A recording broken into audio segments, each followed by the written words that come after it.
இரணி கோயில். கீழச்சுவல்பட்டிக்கு பக்கம் திருப்பத்தூரில் இருந்து திருமயம் போகக்கூடிய பாதையில் கீழச்சுவல்பட்டிக்கு திரும்பி செல்லக்கூடிய ஒரு வழியில் இரணி கோயில் இருக்கிறது. கிபி 714 இரணி கோயில் பாண்டிய மன்னனால் தரப்பட்டது. செட்டி நாட்டு சிற்ப களஞ்சியம் என்று சொன்னால் அது இரணியூர் கோயில். 1944 இன்றைக்கு இருக்கக்கூடிய பெரிய கோயில் கட்டப்பட்டது. ஒரு பக்கம் அஷ்டலட்சுமிகள். அந்த கோயிலுக்குள் சென்று பாருங்கள். ஒரு அற்புதமான ஒரு திருக்கோயிலுக்குள் சென்று பார்த்த மகிழ்ச்சி உங்களுக்கு இருக்கும். 14 கல்வெட்டுக்கள் இருக்கின்றன. கால சம்ஹார மூர்த்தி, முப்புறம் எரித்த மூர்த்தி, உமையொரு பாகர், பாரத மாதா, ராட்ட, மகாத்மா காந்தி, இவ்வளதையும் நீங்கள் மேலே அப்படி நிமிர்ந்து பார்த்தா இரணி கோயிலில் பார்க்கலாம். அதென்ன இரணி கோயில்? இரணியனை கொன்ற நரசிங்க பெருமான் தன்னுடைய வேகத்தை தனித்து கொள்ள வந்து வழிபட்ட திருத்தலம். அதனாலே இதற்கு இரணியூர் கோயில் என்று அந்த காலத்தில் பெயர் வந்திருக்கிறது.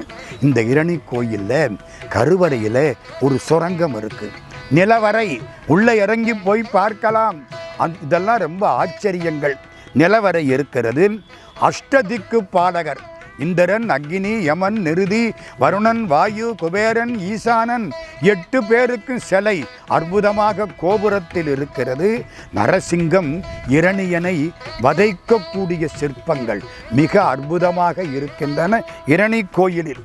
பக்கத்திலே ஒரு நீலமேக பெருமாள் கோயில், அதை ஒட்டி ஒரு பத்திரகாளியம்மன் கோயில். இவை அனைத்தும் நகரத்தார்களுடைய பொறுப்பில் இருக்கின்றன. நகரத்தார்களால் திருப்பணி செய்யப்பட்டவை. 31/1/1944 இந்த சிவன் கோயில் கல் திருப்பணி செய்யப்பட்டதாம். அந்த காலத்தில் கிட்டத்தட்ட 12 லட்சம் செலவாயிற்றாம். இது அற்புதமான கோயில். கீழச்சுவல்பட்டியில் இருந்து இரணி கோயிலுக்கு வர்றதுக்கு நகரத்தார்கள் தங்கள் செலவில் 30,000 ரூபாய் செலவழித்து 1944 ரோடு போட்டிருக்காங்க. கீழச்சுவல்பட்டியில் இருந்து இரணி கோயில் வர்றதுக்கு ஆலயத்தை கட்டி, ஆலயத்துக்கு வருவதற்கு ஒரு சாலையும் கட்டி மிகச் சிறப்பாக பணியாற்றினார்கள். இரணி கோயில் என்பது இன்றைக்கு சிற்ப களஞ்சிய சிறப்போடு விளங்குகிறது.